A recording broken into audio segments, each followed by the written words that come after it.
दोस्तों, दाव्यान के YouTube channel में आपका एक बार फिर से स्वागत है। आज हम लोग पढ़ेंगे ब्लड के बारे में। ब्लड से रिलेटेड जितने भी फैक्ट्स हैं, ब्लड का काम क्या है, ब्लड बना किस चीज़ से है, इन सारी जानकारी को आज इकट्ठा करने का हम प्रयास करेंगे। तो आइए जानते हैं कि ब्लड होता क्या है।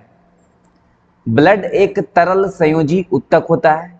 आप देख रहे हैं fluid connective tissue. Connective tissue का मतलब होता है कि एक अंग से दूसरे अंग को जोड़ने वाला टिश्यू है ये। उसके बाद मनुष्य में औसतन रक्त की मात्रा 5 से 6 लीटर होता है। अगर हम मेल की बात करें लगभग 5.5 लीटर होता है। अगर फीमेल की बात करें तो 5 लीटर के आसपास होता है, और ये थोड़ा बहुत ऊपर नीचे हो सकता है। रक्त का कलर लाल होता है। आपको पता होगा जब हाथ कटता है या कहीं आपने ब्लड देखा होगा तो लाल कलर का देखा होगा, वो हीमोग्लोबिन के कारण होता है। हीमोग्लोबिन एक पिगमेंट है और इस पिगमेंट के कारण जो है ये लाल होता है। हीमोग्लोबिन एक पिगमेंट है जो इसको कलर प्रदान करता है। अगर इसके टेस्ट की बात करें तो टेस्ट नमकीन होता है। नमकीन होने का कारण अगर पूछा जाए आपसे तो वो सोडियम क्लोराइड के कारण, यानी NaCl, सोडियम क्लोराइड के कारण जो है इसका टेस्ट नमकीन होता है। पीएच वैल्यू ब्लड का 7.4 होता है। 50 बार से ऊपर एग्जाम में पूछा जा चुका है ये सवाल। 7.4 पीएच वैल्यू होता है ब्लड का। आपने देखा होगा ब्लड क्लॉटिंग के समय कि ब्लड गाढ़ा हो जाता है, जिसके कारण ब्लड निकलना बंद हो जाता है। तो रक्त को गाढ़ा बनाए रखने का काम एल्बुमिन प्रोटीन करता है। एल्बुमिन प्रोटीन रक्त को गाढ़ा बनाए रखता है। साथ ही ग्लोबुलिन प्रोटीन जो है उस शरीर में एंटीबॉडी का निर्माण करता है। एंटीबॉडी हमें सुरक्षा प्रदान करता है बीमारियों से लड़ने में, और इसका निर्माण कौन कर रहा है? Globulin protein. उसके बाद फाइब्रिनोजेन और प्रोथ्रोम्बिन नामक रक्त को जमने में मदद करता है। ये दोनों क्या है? ये प्रोटीन है। फाइब्रिनोजेन और प्रोथ्रोम्बिन ये दोनों प्रोटीन है जो रक्त को जमने में मदद करता है। जैसे अगर किसी का हाथ कट गया है तो अगर फाइब्रिनोजेन की मात्रा या प्रोथ्रोम्बिन की मात्रा उसके शरीर में कम होगा तो ब्लड क्लॉटिंग नहीं होगा, खून बहता ही चला जाएगा। आपको पता होगा कि विटामिन के भी सहायक होता है। विटामिन के रक्त को जमने में मदद करता है। एक पतला सा लेयर झिल्ली बना देता है। आपने देखा होगा जब हाथ कटता है तो थोड़ी देर के बाद एक पतला लेयर बन जाता है, झिल्ली नुमा लेयर बन जाता है, और वो ब्लड को रोक देता है, फिर बाहर नहीं आ पाता है ब्लड। तो इसमें मदद कौन करता है? फाइब्रिनोजेन। ये फाइब्रिनोजेन और प्रोथ्रोम्बिन। जब हम लोग ब्लड टेस्ट कराने के लिए जाते हैं तो यही फाइब्रिनोजेन हमारे ब्लड से निकाल लिया जाता है, और जब फाइब्रिनोजेन को ब्लड से निकाल लिया जाता है उसे हम लोग बोलते हैं सीरम। और चेक किया जाता है सीरम का। ब्लड टेस्ट में सीरम का इस्तेमाल किया जाता है। चलिए आगे बढ़ते हैं और देखते हैं कि ब्लड कॉर्पसल्स जो है वो कितने प्रकार के होते हैं। ब्लड कॉर्पसल्स 3 प्रकार के होते हैं। एक होता है आरबीसी, एक होता है डब्ल्यूबीसी और एक होता है ब्लड प्लेटलेट्स। सबसे पहले हम लोग आरबीसी के बारे में जानेंगे। रेड ब्लड कॉर्पसल्स इसका फुल फॉर्म होता है। हिंदी में इसको बुलाता है लाल रक्त कणिकाएं। आरबीसी को एरिथ्रोसाइट कहा जाता है। उसके बाद ब्लड में आरबीसी की संख्या लगभग 50 लाख होती है। अगर 50 लाख से कम होने लगे तो ये आदमी बीमार पड़ना शुरू हो जाता है। आरबीसी का निर्माण अस्थि मज्जा यानी बोन मैरो में होता है। आपको पता होगा कि बोन मैरो जो है हमारे हड्डी के बीच में जो जगह है वहाँ पे होता है। आप अगर नॉनवेज खाते होंगे तो जो हड्डी खाते हैं, यानी हड्डी के अंदर वाला जो हिस्सा होता है उसको बोन मैरो बोला जाता है, और बोन मैरो में ही आरबीसी बनता है। आरबीसी का निर्माण बोन मैरो में होता है। अगर निर्माण बोन मैरो में होता है तो आरबीसी मरता भी होगा, तो मरता कहाँ है? स्प्लीन में जाके मरता है। यानी आरबीसी की मृत्यु स्प्लीन में होती है। स्प्लीन को आरबीसी का कब्रगाह भी कहा जाता है। ये भी आपके एग्जाम के लिए बहुत महत्वपूर्ण है। ग्रेव यार्ड ऑफ आरबीसी, जिसको स्प्लीन को बोला जाता है। स्प्लीन को शरीर का ब्लड बैंक भी कहा जाता है, मतलब ब्लड जमा भी स्प्लीन में होता है और मरता भी स्प्लीन में ही जाकर के है। ब्लड बैंक किसको बुलाता है? स्प्लीन को। आरबीसी का जीवन काल 120 दिन का होता है। अगर आरबीसी नया नया बना है तो ये 120 दिन बाद खराब हो जाएगा। उसके बाद हम लोग हेमोग्लोबिन के बारे में बात करते हैं। हेमोग्लोबिन के कारण आपको पता है कि रक्त का कलर लाल होता है। हेमोग्लोबिन में आयरन पाया जाता है और ग्लोबिन प्रोटीन के द्वारा आयरन का निर्माण होता है। इसमें हेमोग्लोबिन में आयरन पाया जाता है। आपने सुना होगा या तो आयरन की कमी से, आयरन की कमी या हेमोग्लोबिन की कमी के है, इसे कौन सा बीमारी होता है? एनीमिया बीमारी हो जाता है। एक स्वस्थ मनुष्य में हेमोग्लोबिन की मात्रा 15 ग्राम पर 100 ml ब्लड होता है। यानी 100 ml अगर ब्लड निकाले उसमें से 15 ग्राम जो है हेमोग्लोबिन होता है। जब आप हेमोग्लोबिन का टेस्ट कराने जाते हैं तो इससे अगर कम होगा, सपोज किसी का 10 ग्राम निकला है तो उसका हेमोग्लोबिन कम है। अगर हमारे बॉडी में हेमोग्लोबिन की मात्रा कम हो जाती है तो ऑक्सीजन का परिवहन आपको पता होगा कि हेमोग्लोबिन ही करता है, यानी O2 का परिवहन, O2 का परिवहन हेमोग्लोबिन करता है। हेमोग्लोबिन कम होगा तो आपके शरीर में ऑक्सीजन की कमी हो जाएगी, आपको सांस लेने में तकलीफ होने लगेगा। तो हेमोग्लोबिन हमारे बॉडी के लिए बहुत आवश्यक है।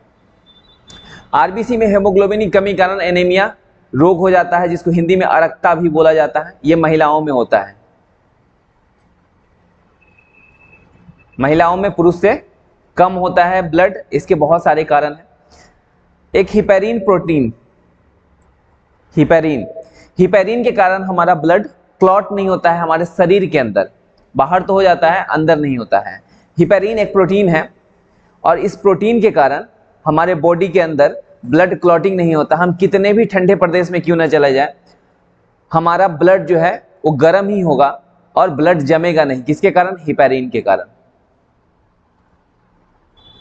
उसके बाद हम लोग WBC के बारे में पढ़ेंगे। व्हाइट ब्लड कर्पसल्स इसका फुल फॉर्म होता है, हिंदी में बोलते हैं श्वेत रक्त कणिकाएं। WBC को ल्यूकोसाइट कहा जाता है। इसमें केंद्रक पाया जाता है, इसमें केंद्रक पाया जाता है, यानी जिसमें केंद्रक पाया जाएगा वह उसकी जांच के थ्रू हम लोग ये पता लगा पाते हैं, जैसे जेनेटिक्स बीमारी के बारे में या जीन्स के द्वारा जब हम पता करते हैं कि इनके फादर कौन है, इनके मदर कौन है, तो WBC के द्वारा पता किया जा सकता है। इसका निर्माण अस्थि मज्जा में होता है, इसका भी निर्माण बोन मैरो में, मतलब आरबीसी भी बोन मैरो और WBC भी बोन मैरो में बनता है। WBC का मुख्य कार्य शरीर को रोगों से बचाने का कार्य करता है। जिसका जितना ज्यादा स्ट्रांग होगा WBC वो उतना ज्यादा स्वस्थ होगा। जनरली 10,000 जो है हम इसका संख्या होना चाहिए। अगर 10,000 से कम हो जाएगा तो WBC वीक होगा तो डिफरेंट टाइप का डिजीज आपको हो सकता है। इसमें हेमोग्लोबिन अनुपस्थित होता है और आपको पता है कि हेमोग्लोबिन के कारण ही ब्लड का कलर लाल होता है। आरबीसी में हेमोग्लोबिन था इसलिए वो लाल था, जबकि यहाँ पे ये सफेद कलर का होता है। ये सफेद कलर का होता है हेमोग्लोबिन अनुपस्थित होने के कारण। इसकी संख्या 10,000 होती है। इसका जीवन काल बहुत कम होता है, ये 2 से 4 दिन में डेड कर जाता है। तो 2 से 4 दिन इसका समय है जहां पे ये 4 दिन बाद मर जाएगा। WBC को शरीर का पुलिसमैन कहा जाता है। पुलिसमैन इसलिए कहा जाता है क्योंकि ये हमें रक्षा प्रदान करता है बीमारियों से। उसके बाद प्लेटलेट्स, आपने कभी न कभी जरूर सुना होगा किसी का प्लेटलेट्स कम हो गया है। प्लेटलेट्स को हिंदी में बिंबाणु कहा जाता है। इसका आकार उत्तल लेंस की भांति होता है। उसके बाद इसमें केंद्रक नहीं पाया जाता है। इसकी संख्या की बात करें तो 1.5 लाख से 4 लाख तक इसकी संख्या होनी चाहिए। अगर आपके अंदर 2 लाख या 2.5 लाख प्लेटलेट्स है तो आपके अंदर ढेर सारा एनर्जी देखने को मिलेगा। लेकिन जिसके अंदर ब्लड के अंदर प्लेटलेट्स की संख्या कम हो जाती है, 20,000, 40,000, 50,000 पे आता है, वो बहुत कमजोर हो जाता है, वो चलने में सक्षम नहीं होता, उसको किसी कार्य में मन नहीं लगता। अगर मान लेते हैं 1.5 लाख है, किसी को 1,30,000 है, 1,30,000 है, तो इसमें क्या होगा, उसको कोई काम करने में मन नहीं लगेगा। तो सबसे पहले आपको अपना प्लेटलेट्स चेक कराना है, प्लेटलेट्स की मात्रा को बढ़ाना है ताकि आपको कोई काम करने में मन लगे। कोई स्टूडेंट है पढ़ाई नहीं कर पाता है तो उसको प्लेटलेट्स की कमी है, वो अपने आप को कंसंट्रेट नहीं कर पाता है। और डेंगू एक ऐसा बीमारी है, डेंगू, जिसके कारण प्लेटलेट्स कम जाता है। प्लेटलेट्स बहुत ज्यादा कम जाता है, 20,000 पे आ जाता है, 25,000 पे आ जाता है। अगर ये कंटिन्यू रह गया तो आदमी मर जाएगा, मर जाएगा। कब? जब प्लेटलेट्स कम हो जाए। ये हमें शक्ति प्रदान करता है। जैसा कि हमने पहले बताया कि अगर इसकी कमी हो जाए तो हम काफ़ी वीक हो जाते हैं। अगर ये जितना ज़्यादा होगा उतना स्ट्रांग हम रहेंगे, बीमारी से लड़ पाएंगे, साथ ही साथ हमारे बॉडी में एनर्जी होगा। ठीक है, आगे हम लोग देखते हैं रक्त के कार्य। कौन कौन सा काम करता है ब्लड हमारे शरीर के अंदर? सबसे पहला ऑक्सीजन का परिवहन करता है। जैसे हम सांस लेते हैं तो सांस, ऑक्सीजन गया फेफड़ा में, फिर जो इम्प्योर ब्लड है वो आता है, ऑक्सीजन लेकर के हार्ट के पास जाता है, फिर हार्ट पंप करता है और पूरे शरीर में ऑक्सीजन का परिवहन होता है। एक एक सेल के पास ऑक्सीजन जाता है और उसको डिस्ट्रीब्यूट करने का काम करता है। साथ ही साथ जब कार्बन डाइऑक्साइड की मात्रा सेल के द्वारा रिलीज किया जाता है तो उसको पकड़ के वो फेफड़ा तक लाने का काम करता है ब्लड, और उसके बाद हम फिर बाहर उसको सांस के थ्रू निकाल देते हैं। तो कार्बन डाइऑक्साइड का भी परिवहन किया जाता है किसके द्वारा? ब्लड के द्वारा। भोज्य पदार्थ का परिवहन, हम कुछ खा रहे हैं, सपोज हमने विटामिन ए लिया खाना के थ्रू, अब वो विटामिन ए को कौन पहुंचाएगा हमारे सेल तक? विटामिन ए को सेल तक पहुंचाने का काम किसका है?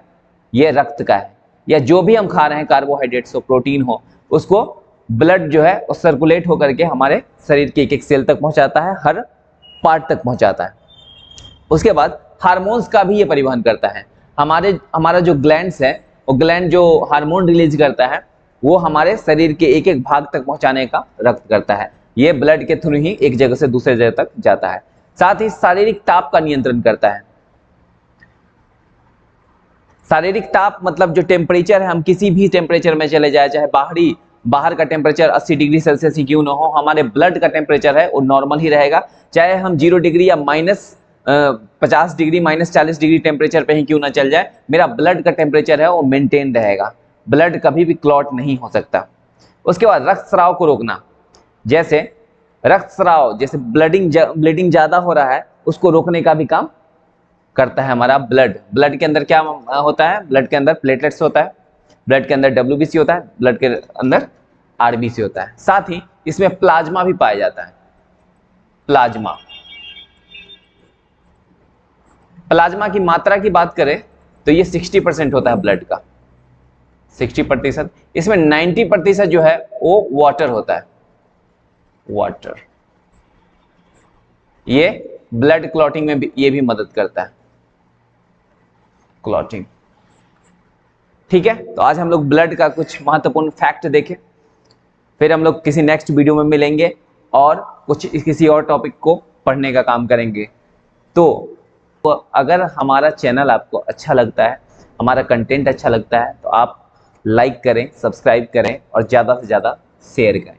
Thank you very much.